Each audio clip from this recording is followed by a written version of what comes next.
Dairy Borough is struggling to find enough lifeguards to keep the pool afloat all summer. The Westmoreland Historical Society honored those preserving county history, and 2 Ligonier Valley students took home the win in a PennDOT competition with the creative use of AI.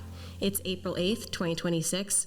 I'm Abigail Hakis, and this is your Bulletin Brief. Here's Bulletin reporter Bella Markovitz to explain Dairy's pool problem. Dairy Borough is once again struggling to find enough lifeguards to staff the Dairy community pool this summer.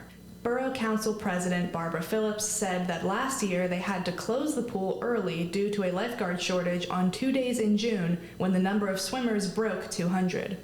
Basically, it was that 1 week where we just were short-staffed everywhere. A third of our staff was on vacation and we didn't have enough people to cover everything. Phillips said they need a minimum of 2 lifeguards just to open the pool. Then, once there are 50 swimmers, they must add a 3rd lifeguard. Every 25 additional swimmers after that necessitates yet another lifeguard.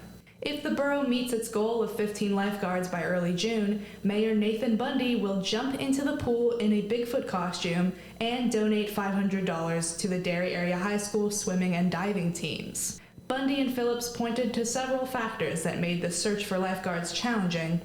For one thing, the borough has to compete with other summer jobs, family vacations, and other activities. For another, prospective lifeguards must pass an online exam and then take up to 23 hours of in-person classes. The classes are expensive too. They usually cost over $100 and they can cost up to $400. Phillips and Bundy will hold open interviews for lifeguards and a pool manager on April 18th from 10 a.m. to noon at the pool.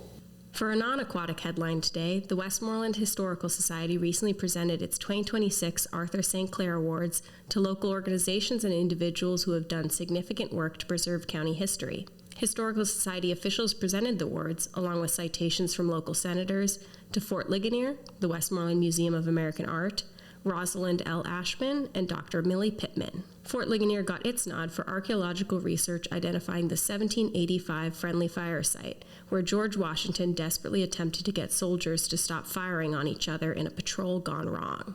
In late 2021, Fort Ligonier formed a panel of 18th century historians to guide archaeologists. By the end of the 2024 field season, the team had uncovered hundreds of 18th century buttons, buckles, coins, and musket balls. In July, Fort Ligonier made its findings public, attracting national attention. The Westmoreland Museum of American Art received an award for Steel Valley Visions in American Legacy, its immersive exhibition. To create it, the museum took both historical and contemporary objects depicting mills, mines, and their workers to develop an immersive experience. They took images of those works of art, enlarged them, projected them on walls, animated elements, added sounds from the mills, and set music to it. Rosalind Ashman was honored for her work with the Braddock Trail chapter of the Daughters of the American Revolution to preserve the historic Samuel Warden Mansion. Built in 1886, the chapter house was set to be sold when Ashman joined as an officer at her first board meeting. The tour immediately made an impact on her. She said she fell in love with the house and wanted to maintain it. A hole in the roof and a flooded basement proved a challenge, but her fundraising work allowed the chapter to begin the arduous process of preserving it for generations to come. Dr. Millie Pittman received her award for spearheading the preservation and creative reuse of the 1918 aluminum clubhouse and for leading restoration efforts of the 1795 Massey Harbison cabin. In 2023, the clubhouse was listed for sale, so Pittman organized a committee of residents to find a developer who would preserve the landmark. That led to the creation of Aluminum City Arts, which provides a space for artists to create, display, and sell their work.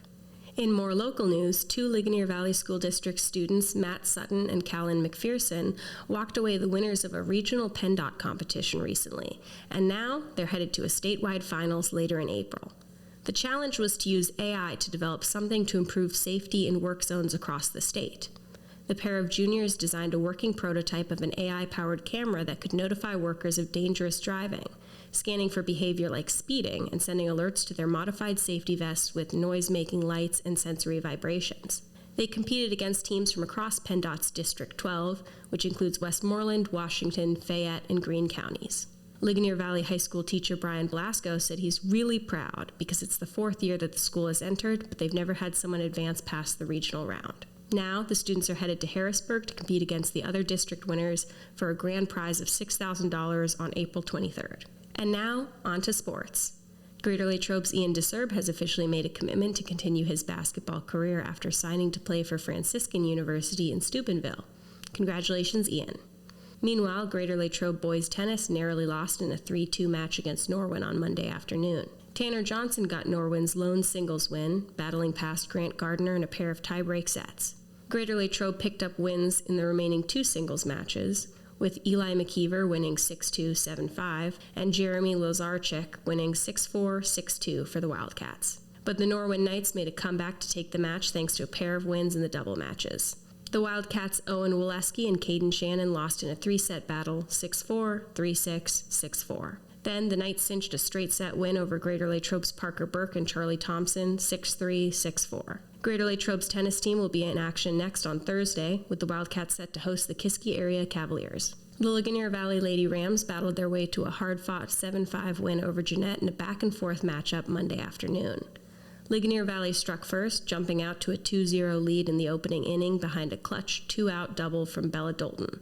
They added another run in the fourth, but Jeanette responded with a 3-run frame to tie things up. The game stayed tight from there, with both teams trading runs in the fifth, but the Lady Rams delivered when it mattered most. Marley Miller's go-ahead double in the sixth gave them a 6-5 edge, and they added an insurance run in the seventh. Jeanette threatened late, loading the bases in the final inning, but Ligonier Valley shut the door to secure the win. With the victory, the Lady Rams moved to 3-3 on the season. Looking to today's games, Greater Latrobe baseball hits the road to take on Kiski area at 4 p.m., while girls lacrosse travels to Mount Lebanon for a 7:30 matchup. Derry area softball is at Valley at 4:30, and baseball heads to Indiana area for a 4 p.m. start. Over in Ligonier Valley, track and field hosts a home meet at 4, baseball welcomes Deer Lakes at 4:15, and softball travels to Claysburg-Kimmel for a 4:30 first pitch. Thanks for listening to today's news. Check out tomorrow's podcast for more local headlines, pick up our print edition, or go to LatrobeBulletinNews.com to read more, and follow us at Latrobe Bulletin on social media.